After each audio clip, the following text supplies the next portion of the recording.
देश घडविला.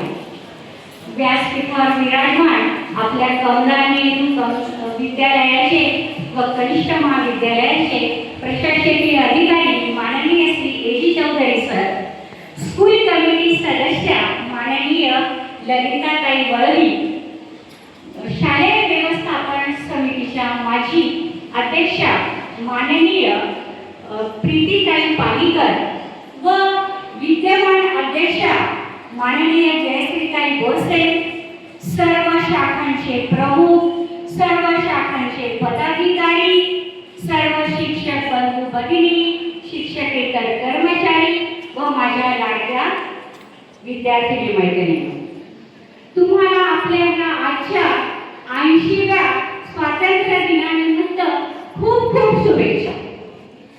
विद्यार्थिनींनो, ऑगस्ट महिन्यामध्ये जसे इतर सण येतात, नारळी पौर्णिमा, रक्षाबंधन, ईद मिलाद, पतेती, तसाच आपला हा राष्ट्रीय सण स्वातंत्र्य दिन 15 ऑगस्ट येतो.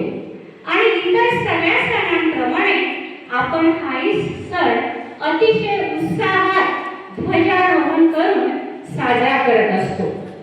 सर्व प्रशासकीय कार्यालयात ध्वजारोहण होत असते.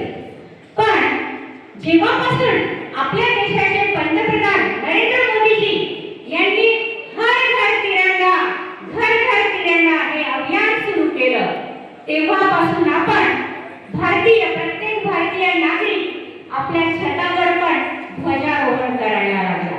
आणि आपण आज सर्व ह्या 3 रंगांमध्ये पूर्ण भारत देश डुंबून जाणार, बुडून जाणार. हर घर तिरंगा, हर मन तिरंगा, हर दिल तिरंगा, गाव गाव तिरंगा, शहर शहर तिरंगा, असं आपल्याला सगळीकडे वातावरण आज दिसणार आहे. विद्यार्थिनींनो, आपल्या देशाने भरपूर प्रगती केली. औद्योगिक क्षेत्रात, टेक्नॉलॉजीमध्ये, शैक्षणिक क्षेत्रात, कृषी क्षेत्रात, आणि आपला भारत देश नेहमी प्रगती पथावरच राहिलेला आहे. परंतु विद्यार्थिनींनो, आपण जरी आज गोड बनवून खाणार असू, आपला स्वातंत्र्य दिन साजरा करणार असू, पण लक्षात घ्या, हे स्वातंत्र्य आपल्याला सहजासहजी मिळालेले नाही. अनेक वीर, अनेक वीरांगना यांनी आपल्या प्राणाची आहुती, प्राणाचे बलिदान दिले. मोठे मोठे नेते होऊन गेले, त्यांनी लोकांना मार्गदर्शन केलं, त्यांनी स्वतःचे पण प्राण अर्पण केले.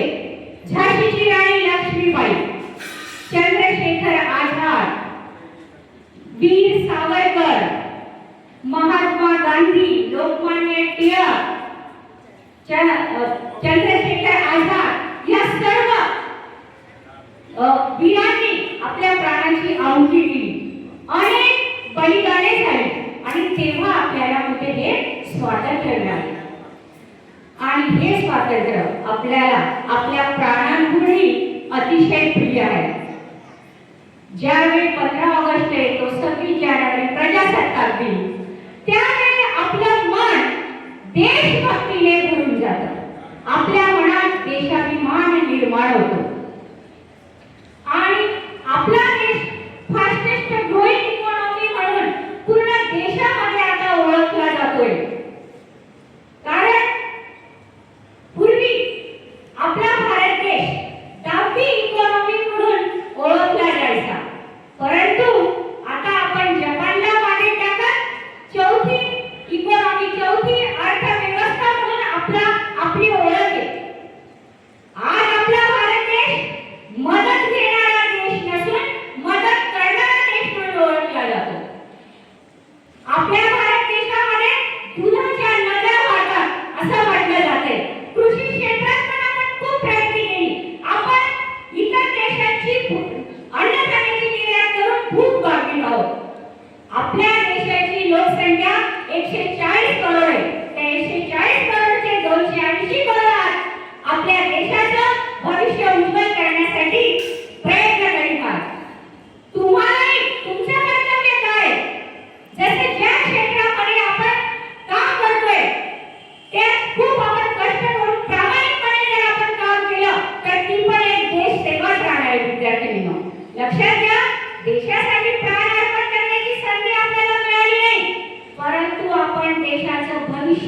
करू शकतो.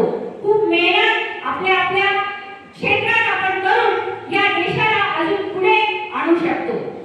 विद्यार्थिनींनो, तो दिवस दूर नाही की लवकरच आपला भारत देश एक विकसित राष्ट्र म्हणून पुढे येईल. परंतु आपली जी एअरफोर्स आहे, आपली जी नेव्ही आहे, आपली जी आर्मी आहे, ही अत्यंत स्ट्रॉंग आहे. ऊन, वारा, पाऊस, बर्फ, वर्षाव याची पर्वा न करता आपले जे सैनिक आहे ते एकसारखं आपल्या देशाच्या सीमांवर पहारा देत आहेत. ते झोपत पण नाही, रात्रंदिवस पहारा देत असतात. परंतु तरी पण आपले शत्रू राष्ट्र, आपल्या देशाच्या शेजारी शत्रू राष्ट्र पाकिस्तान आपल्या देशामध्ये त्यांच्या देशातील आतंकवाद्यांना घुसखोरी करायला प्रवृत्त करतं. ते आतंकवादी आपल्या देशात घुसखोरी करतात व आपले जे निर्दोष भारतीय जनता आहे यांच्यावर अत्याचार करून त्यांना ठार करतात. 22 एप्रिल 2025 चा तो दिवस जेव्हा जम्मू काश्मीर मधील पहलगाम या गावी आपल्या भारतीय लोक जे सुट्ट्या मनवण्यासाठी किंवा सुट्ट्या स्पेअर करण्यासाठी जे काश्मीर मध्ये गेले होते, पहलगाम मध्ये गेले होते, त्यांच्या परिवारासाठी त्यांना त्यांचा धर्म विचारून या क्रूर आतंकवाद्यांनी त्यांच्यावर गोळ्या झाडल्या, त्यांच्या मुलांसमोर, त्यांच्या पत्नीसमोर. आणि काय सांगितलं? जाऊन सांगा तुमच्या देशाचे पंतप्रधान मोदीजींना की आम्ही त्यांना मारलं असं. लक्षात घ्या मुलींनो, त्यावेळी पूर्ण देशातून एकच सूर आला, आतंकवाद्यांचा मुळासकट सर्वनाश. आतंकवाद्यांना संपूर्ण संपुष्टात आणा.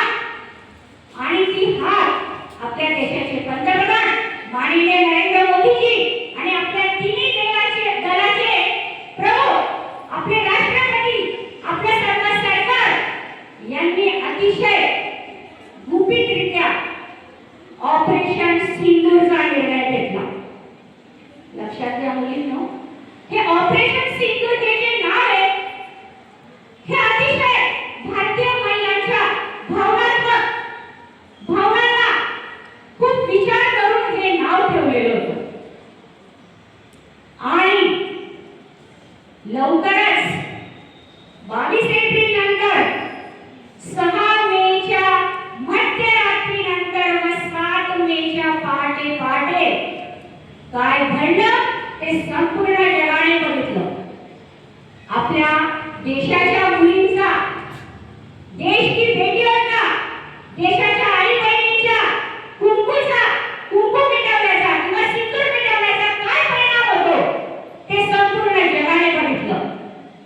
आणि आतंकवाद्यांच्या 9 ठिकाणांना आणि 11 एअरबस मिलिटरी बेस ठिकाणांना त्याच दिवशी पूर्णपणे संपुष्टात आणलं गेलं. 9 ठिकाणं म्हणजे हजारोच्या वर आतंकवाद्यांचा खात्मा झाला विद्यार्थ्यांना. आणि आपली देशाचे जे सैनिक आहेत ते त्यांचा नामोनिशाण मिटवून सुखरूपपणे आपल्या भारतात आले. अशी ही आपली डिफेन्स सिस्टीम, हे आपले वीर, आपल्या वीरांगना, या सर्वांना माझा कोटी कोटी नमन. भारत माता की जय, भारत माता की जय. मेरा कर्मा तू, मेरा धर्मा तू, मेरा सब कुछ तू, तेरा सब कुछ मैं. हर कर्म अपना करेंगे, हे वतन तेरे लिए दिल दिया है, जा भी देंगे, हे वतन तेरे लिए. हम जिएंगे और मरेंगे, हे वतन तेरे लिए दिल दिया है, जा भी देंगे, हे वतन तेरे